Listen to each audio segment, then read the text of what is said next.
नमस्कार, मैं प्रशांत कुमार लेकर आया हूं खेलों की दुनिया का एक ऐसा सफर जिसमें जुनून भी है और जानकारी भी। तो श्रोताओं, आप सभी का स्वागत है आपके अपने प्रोग्राम स्पोर्ट्स कैन में।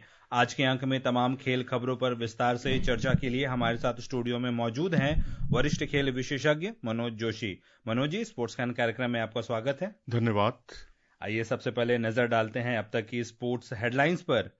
राष्ट्रीय निशानेबाजी प्रतियोगिता में अनंतजीत सिंह नारूका और दर्शना राठौर की जोड़ी ने स्वर्ण पदक अपने नाम किया। विश्व बैडमिंटन टूर फाइनल्स में सात्विक साईराज रंकी रेड्डी और चिराग शेट्टी की जोड़ी ने की जीत के साथ शुरुआत। कोहरे के कारण भारत और दक्षिण अफ्रीका के बीच चौथे टी20 क्रिकेट मुकाबले में देरी, शुभमन गिल श्रृंखला से बाहर। सचिन तेंदुलकर ने मुंबई में महिला दृष्टिबाधित विजेता टीम से की मुलाकात।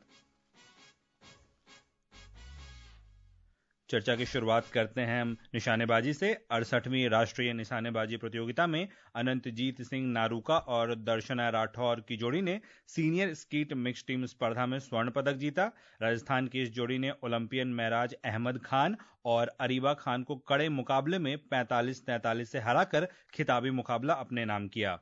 शानदार प्रदर्शन रहा उनका करीबी मुकाबले में। जी हाँ, बिल्कुल, क्योंकि अनंतजीत सिंह नारूका जब भी उतरते हैं तो उन पर नजरें हर एक की टिकना बहुत स्वाभाविक है, क्योंकि ये वही नारूका हैं जिन्होंने ओलंपिक में, आपको याद होगा, पेरिस ओलंपिक में केवल महज एक पॉइंट से कांस्य पदक से चूक गए थे और बहुत ही उम्दा इनका प्रदर्शन रहा। और दर्शना राठौर जब इनके साथ आती हैं तो एशियन चैंपियनशिप में हमने देखा दोनों के चैंपियनशिप के बाद जो है गले में सोने का तमगा झूल रहा था गले में, और दोनों बहुत ही उम्दा प्रदर्शन कर रहे हैं।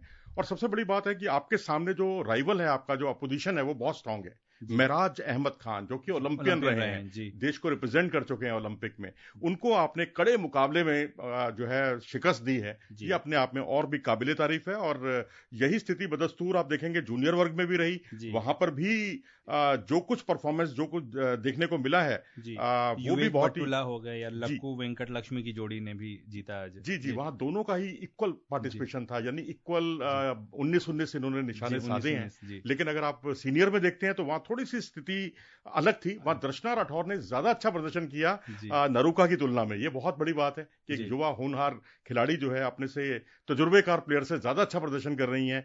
24 निशाने उन्होंने साधे थे, जबकि नारूका ने 21 निशाने साधे। लेकिन ये भी भारी पड़े महराज और अरीबा खान की जोड़ी पर। जी, और उधर हरियाणा की राइजा ढिल्लों और ईशान सिंह लिब्रा की जोड़ी ने कांस्य पदक जीता सीनियर वर्ग की अगर हम बात करें तो। और जूनियर में राजस्थान की जोड़ी यशस्वी राठौर और यशवर्धन एस राजवत ने 39 हिट्स करके दूसरा स्थान हासिल किया। वहीं पंजाब के हरमेहर सिंह लल्ली और परमीत कौर की जोड़ी ने कांस्य पदक अपने नाम किया। इनका भी प्रदर्शन शानदार रहा। हालांकि पदक तो नहीं जीत पाए स्वर्ण, लेकिन नहीं, दरअसल अच्छी बात यह है शूटिंग के खेल में कि हमारी नेशनल चैंपियनशिप का जो स्टैंडर्ड है, आपको सुनने में बहुत अजीब लगेगा, हमारे श्रोताओं को भी बहुत अजीब लगेगा, वर्ल्ड चैंपियनशिप से कम नहीं है जी। ओलंपिक मेडलिस्ट के लिए भी क्वालिफाई करना जो है बड़ा मुश्किल हो जाता है कई बार कि अंतर्राष्ट्रीय प्रतियोगिताओं में वो कैसे क्वालिफाई करेगा। कंपटीशन बहुत जबरदस्त है। 10-10, 12-12 हजार प्लेयर्स जो आते हैं वो उसमें शिरकत करते हैं। हर स्टेट में पहले हरियाणा का इतना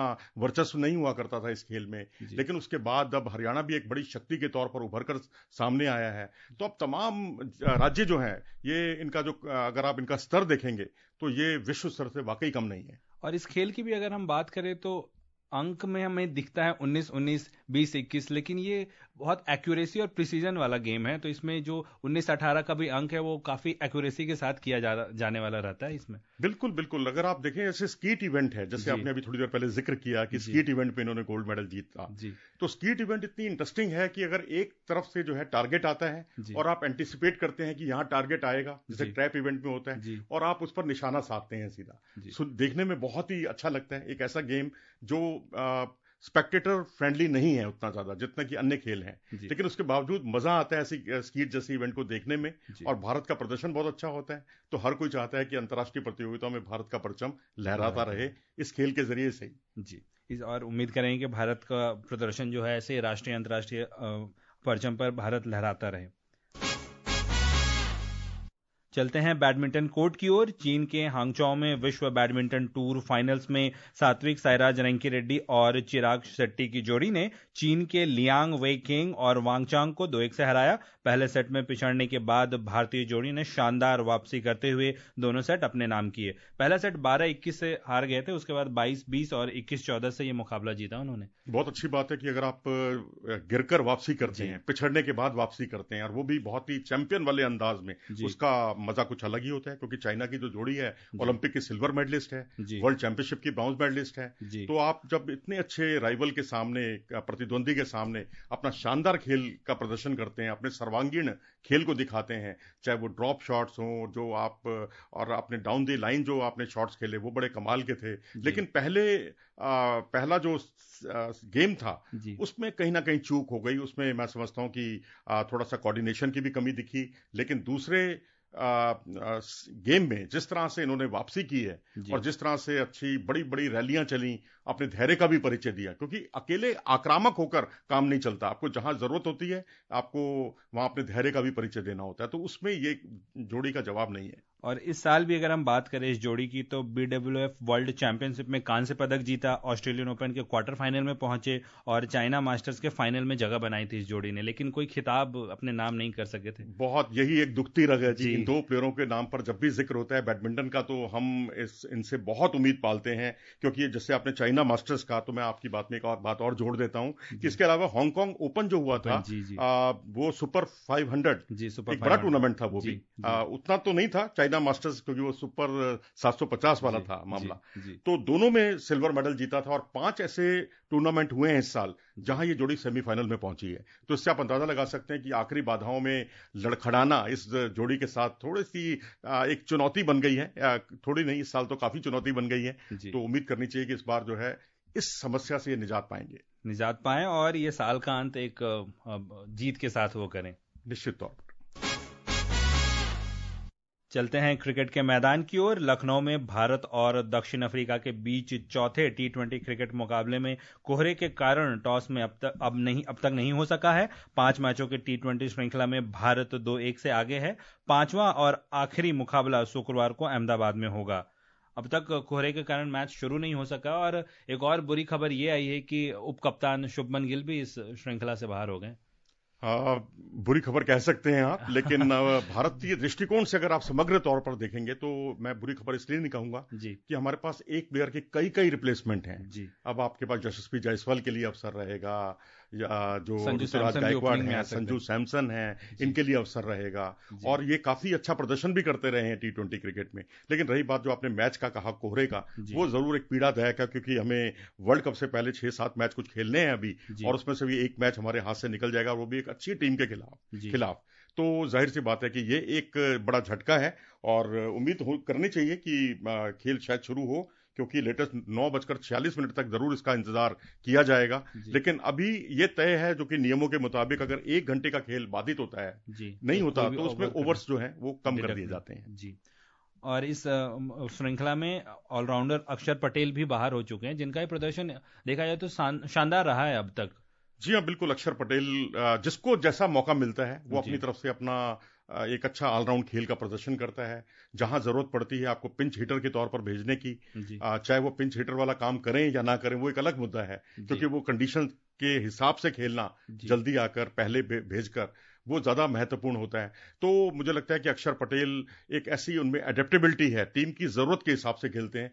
बल्लेबाजी हो, गेंदबाजी हो, कहाँ डिफेंसिव बॉलिंग करनी है, कहाँ अपनी स्ट्रेटर वन से परेशान करना है अपने ओपोनेंट को, ये सारी चीजें उनको वाकई विशिष्ट बनाती हैं। और अगर ये मुकाबला नहीं होता है तो ये कप्तान, भारतीय कप्तान सूर्य कुमार यादव, उनके लिए भी अच्छी खबर नहीं होगी। लगातार वो बल्लेबाजी में खराब फॉर्म से जूझ रहे हैं। जी हाँ, 21 पारियां हो गई हैं जी। 21 पारियों से हम उनकी 14-15 की औसत से उन्होंने, हाँ 14-15 की औसत। और स्ट्राइक रेट देखें आप, वो भी 120 के आसपास का उनका स्ट्राइक रेट। तो एक ऐसा प्लेयर जिसका हम 175 का स्ट्राइक रेट देखने की हमें आदत पड़ गई थी, जिनके लिए हम अक्सर ये कहते थे कि ये तो 360 डिग्री प्लेयर है, हर तरफ शॉट्स खेलता है। अब एजेस भी लग रहे हैं और कहीं ना कहीं एकाग्रता की कमी कह लीजिए। मैं समझता हूँ कि इससे जरूर वो निजात पाएंगे। और भारत को अगर वर्ल्ड कप जीतना है, उस सफलता को दोहराना है, अपनी पिछली कामयाबी को, तो उसमें निश्चित तौर पर मैं कहूंगा कि इनका बहुत बड़ा योगदान हो सकता है। इनका लय में आना बहुत जरूरी है। जी, और एक अच्छी खबर ये भी है कि करिश्माई स्पिनर वरुण चक्रवर्ती ने आईसीसी की ताज़ा जारी T20 रैंकिंग में रेटिंग के मामले में भारतीय तेज गेंदबाज जसप्रीत बुमराह की जगह ली है। वरुण T20 में सर्वश्रेष्ठ रेटिंग वाले भारतीय गेंदबाज बन गए हैं। लगातार अच्छा प्रदर्शन किया है उन्होंने। अभी हाल में तो T20 में 50 विकेट भी हासिल किया, और लगातार जब भी गेंद कप्तान उनको देते हैं, चाहे वो पावर प्ले हो या मिड ओवर्स हो, वो अच्छा प्रदर्शन करके देते हैं। देखिए, अब यहाँ जो सीरीज चल रही है साउथ अफ्रीका की, जी। तो इसमें अभी 3 मैचों में हर मैच में वो 2-2 विकेट देते रहे हैं, 6 विकेट, यानी जो उनकी निरंतरता को दिखाता है, उनकी कंसिस्टेंसी लेवल बड़ा जबरदस्त है। और इससे भी बड़ी बात यह है कि जो दूसरे नंबर के खिलाड़ी हैं जैकब डफी जी, उनमें और पहले नंबर के वरुण चक्रवर्ती में बहुत बड़ा अंतर है। लेकिन अच्छी बात यह है कि अब हमारा बल्लेबाज भी वर्ल्ड नंबर 1 है और हमारा गेंदबाज भी वर्ल्ड नंबर 1 है। और ये एक ऐसा खिलाड़ी है जिसने जिस तरह से ईडन गार्डन में इस साल इंग्लैंड के खिलाफ 3 विकेट चटकाए थे और इसी सीरीज में राजकोट में उन्होंने 5 विकेट हॉल किया, तो उससे उन्होंने बहुत उम्मीदें जगाई हैं, क्योंकि एक ऐसा मिस्ट्री स्पिनर है ये जो कलाइयों का फनकार होने के साथ साथ बीच बीच में जब कैरम बॉल करता है और उंगलियों का इस्तेमाल करता है, वो वाकई एक अबूझ पहेली बन जाते हैं। मनु जी, ये समझाएं हमारे श्रोताओं को कि जो वरुण चक्रवर्ती हर बार वो अपनी फ्लाइट से डिसीव करते हैं। वो जनरली हमें ये देखने को मिलता है कि बॉल अंदर पड़ के अंदर आती है और बोल्ड, अधिकतर बल्लेबाज बोल्ड होते हैं। ऐसा नहीं कि एलबीडब्ल्यू और एज में ज्यादा आता है। तो अब तक क्यों बल्लेबाज उनको पिक नहीं कर पा रहे?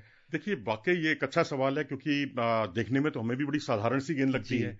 आपकी ऑफ पर पिच हुई और उसके बाद गेंद अंदर की तरफ आई, यानी जो उनकी गुगली है वो सबसे खतरनाक होती है। और वो जैसे आज आप दुनिया भर के लेग स्पिनर देखेंगे, चाहे वो रवि बिश्नोई हो, चाहे वो राशिद खान हो, वो 5-5, 6-6 बॉल या एक ओवर में 4-4 गेंदे जो है वो गुगली कराते हैं, तो उससे बहुत टाइट भी हो जाते हैं कई बार। लेकिन ये अपनी गुगली, इनकी जो 2 या 3 गुगली होंगी या 1 या 2 गुगली होंगी, वही खतरनाक साबित होती है और बल्लेबाज उसको रीड नहीं कर पाता और गेंद या तो विकेटों में घुस जाती है, स्किट करती है गेंद बहुत तेजी के साथ, जैसे जडेजा की गेंदें बहुत स्किट करती थी। तो उसी तरीके से इनकी गेंद वाकई एक अबूझ पहेली बनी हुई है, खासकर गुगली गेंदें। जी, और उधर एशेज क्रिकेट की बात करें तो ऑस्ट्रेलिया और इंग्लैंड के बीच चल रही द एशेज टेस्ट श्रृंखला के तीसरे मुकाबले में ऑस्ट्रेलिया ने टॉस जीतकर बल्लेबाजी करने का निर्णय लिया है। दिन का खेल खत्म होने तक ऑस्ट्रेलिया ने 8 विकेट के नुकसान पर 326 रन बनाए। एलेक्स कैरी ने लगातार अच्छा प्रदर्शन किया है और आज तो शतकीय पारी भी खेली उन्होंने, और वो भी ऐसे समय में जबकि आपने केवल 94 रन पर 4 विकेट खो दिए थे। उसके बाद अगर आप सेंचुरी बनाते हैं और उस्मान ख्वाजा का आना टीम में, उनकी एक जबरदस्त वापसी रही, सेंचुरी पूरी नहीं कर पाए वो एक अलग बात है, लेकिन जिस तरह से 91 रन की इनकी 5वें विकेट की पार्टनरशिप थी और उसके बाद जो निचले क्रम में जो मिचेल स्टार्क काम कर रहे हैं इस वक्त, गेंदबाज तो वो कोई बेबाक तौर पर आप कह ही सकते हैं कि वो बेहतरीन गेंदबाज हैं, लेकिन अगर आप उनकी बल्लेबाजी देखें तो 8वें या 9वें नंबर पर आकर जिस तरह से वो 50 रन की पार्टनरशिप कर जाते हैं, जैसे जोश इंग्लिश के साथ उन्होंने की, वो भी बहुत उपयोगी साबित हुई। तो यहाँ जैसा पिच का बिहेवियर है उसको देखते हुए मुझे स्कोर कम नहीं लग रहा है। और वहां उधर आप देखेंगे तो इंग्लैंड में एक जोफ्रा आर्चर ही थे जिन्होंने एक अच्छी गेंदबाजी का परिचय दिया, लेकिन ब्रेंडन कॉर्स और जोश टंग में वो बात नजर नहीं आई जिसके लिए वो जाने जाते हैं। जी, और उधर आईपीएल की अगर हम बात करें तो आईपीएल के आगामी सीजन का आयोजन 26 मार्च से 31 मई तक किया जाएगा। इस नीलामी में कई राष्ट्रीय और कई अंतर्राष्ट्रीय खिलाड़ियों को शामिल किया गया है। कैमरॉन ग्रीन की बात करें तो ऐसा पहले से भी देखा जा रहा था कि चेन्नई और केकेआर उनके पीछे जाएगा, और वैसा ही हुआ।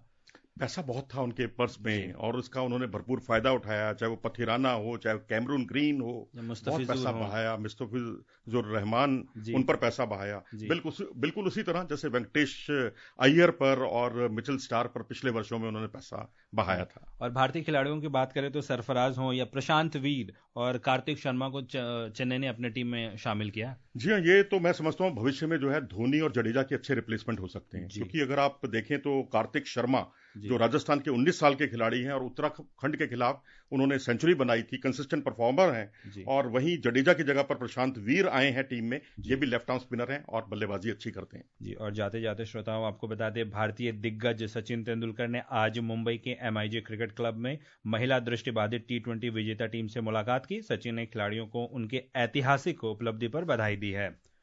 और श्रोताओं, अब समय हो चला है आपसे विदा लेने का। कल फिर मिलेंगे कुछ और ताज़ा खेल खबरों के साथ।